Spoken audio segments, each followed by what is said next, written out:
हल्दी घाटी का युद्ध भारतीय इतिहास के निर्णायक तो नहीं, लेकिन काम महत्वपूर्ण भी नहीं है। मुगलों की विशाल शक्ति के सामने मेवाड़ के राणा ने जिस अद्भुत वीरता का परिचय दिया था, उसके कारण ही यह युद्ध इतिहास में अमर हो गया। लेकिन सच तो ये भी है कि मेवाड़ के वीरों की समस्त वीरता के बावजूद इस युद्ध में राणा की हार ही हुई। दरअसल शुरुआत में ही मुगल सेना के पैर उखड़ने लगे थे, लेकिन तभी राणा प्रताप ने एक ऐसी गलती कर दी जिसने युद्ध का पासा ही पलट कर रख दिया। मान सिंह और उसके अनेक युद्धों के अनुभवी सिपह सलार अच्छी तरह जानते थे कि दुर्गम पहाड़ी क्षेत्र में राजपूतों से लड़ना अत्यंत कठिन है। वे उन्हें उकसाकर मैदान में लाना चाहते थे।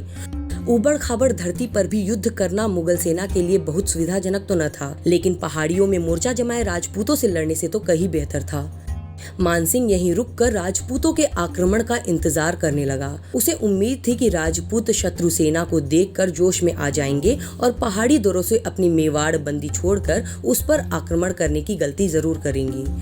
मानसिंह अपनी चाल में सफल भी रहा। राजपूतों ने अपना संयम खो दिया। अब उनसे और इंतजार न हो सका। उनकी ओर से रणभेरी गुंजी और मेवाड़ का झंडा लहराता एक हाथी घाटी से निकलकर सामने आया।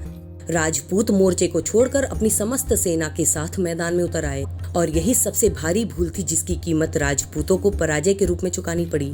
इस युद्ध में मानसिंह के साथ 80 मुगलों की सेना थी तो राणा प्रताप के साथ केवल 20,000 लोग शामिल थे। युद्ध ने जल्द ही भयंकर रूप ले लिया। जैसे ही मानसिंह राणा के सामने आया, उन्होंने एक बार फिर अपना होश खो दिया। वो मानसिंह को मारने के लिए अपने घोड़े चेतक को मानसिंह के हाथी पर चढ़ा दिए, जिससे चेतक बुरी तरह घायल हो गया। इधर राणा अपने सरदारों के कहने पर उन्हें मैदान से बाहर जाना पड़ा। इस तरह हल्दी घाटी में मानसिंह मनोवैज्ञानिक रूप से महाराणा प्रताप पर भारी पड़ गया।